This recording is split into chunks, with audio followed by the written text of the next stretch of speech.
Assalamualaikum warahmatullahi wabarakatuh. Perkenalkan saya Zakia Tutamami dari S1 Keperawatan C dengan NIM 210103123.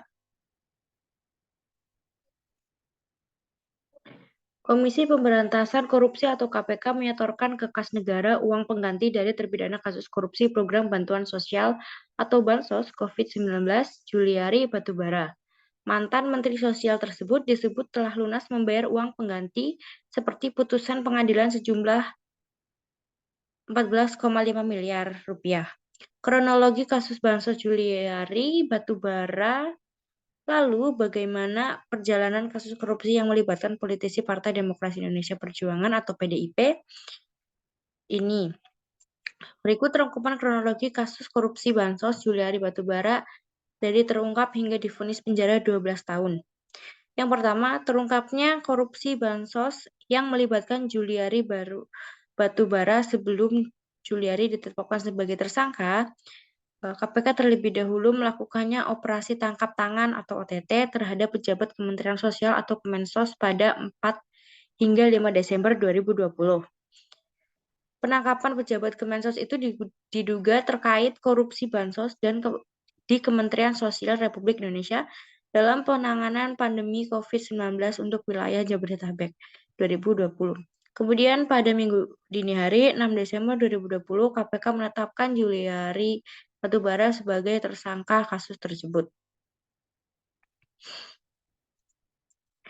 Yang kedua, Juliari menerima miliaran rupiah menurut Firly Bahuri pada pelaksanaan paket Bansos sembako periode pertama. Diduga PPK telah menerima fee sebesar 2 miliar yang pembagiannya diberikan secara tunai oleh Mateus pada Juliari melalui Adi Wahyono dengan nilai sekitar 8,2 miliar. Pemberian uang tersebut selanjutnya dikelola oleh Eko dan orang kepercayaan Juliari bersama Selfie untuk digunakan membayar berbagai keperluan pribadi Juliari.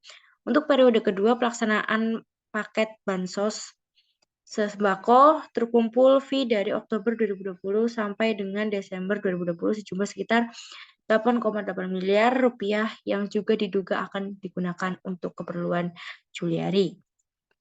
Yang ketiga, Juliari meminta dibebaskan dari dakwaan korupsi. Juliari meminta majelis hakim membebaskan dari semua dakwaan kasus korupsi Bansos COVID 2019.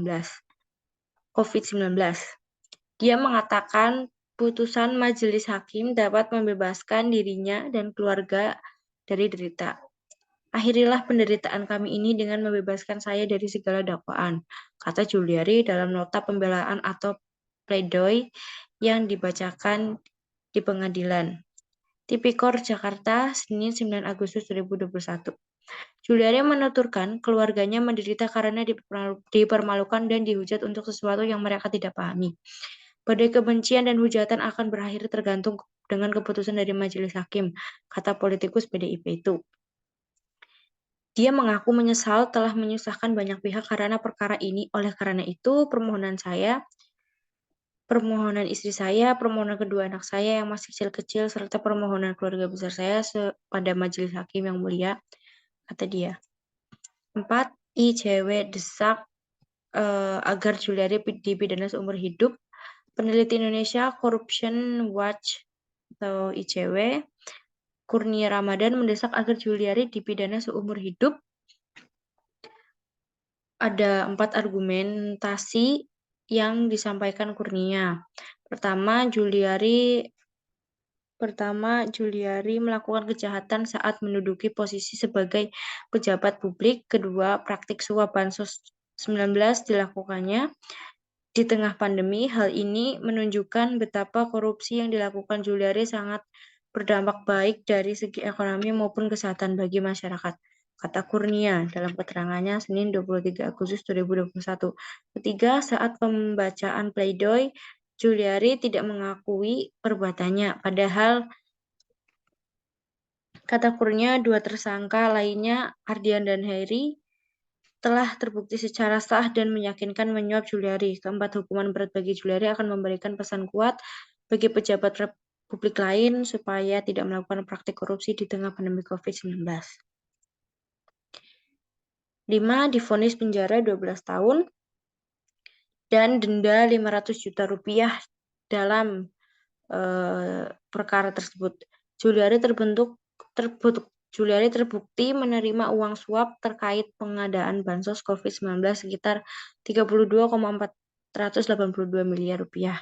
Juliari dijatuhi hukuman oleh Hakim Pengadilan Tindak Pidana Korupsi Jakarta pidana penjara 12 tahun plus denda 500 juta pada 23 Agustus 2021.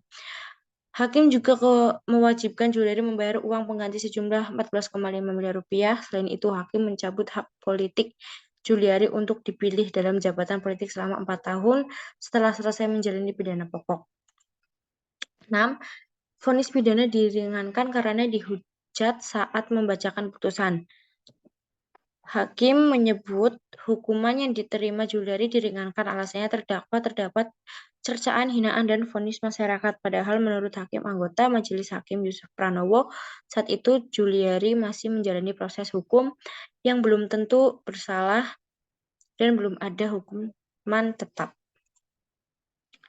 Alasan memperingan hukuman Juliari disebut mengada-ada. Peneliti ICW Kurnia Ramadana menilai alasan meringankan hukuman Juliari dalam putusan oleh Majelis Hakim terlalu mengada-ada. Menurutnya, hujatan yang diberikan masyarakat adalah wajar. Ekspresi semacam itu merupakan hal yang wajar mengingat dampak yang terjadi akibat praktik korupsi ex-Kemensos itu. Kurnia mengatakan praktik suap menyuap itu dilakukan secara sadar. Juliari tersebut di tengah kondisi kesehatan dan ekonomi masyarakat yang memburuk akibat pandemi COVID-19. Cercaan, makian, dan hinaan kepada Juliari tidak sebanding dengan penderitaan yang dirasakan masyarakat karena kesulitan mendapatkan bansos akibat ulah mantan Menteri Sosial dan kroni-kroninya, ujar Kurnia. 8.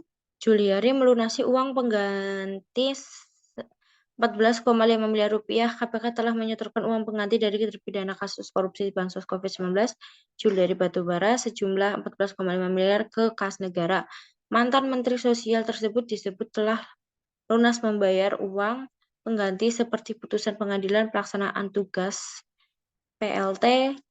Juru bicara KPK Ali Fikri di Jakarta, Senin 1 Agustus 2022, mengatakan Juliari melunasi uang pengganti sebesar 14,5 miliar secara bertahap dengan 3 kali pembayaran.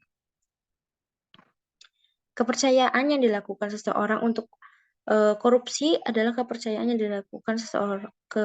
yang dilakukan seseorang untuk kepentingan pribadi di negara kita.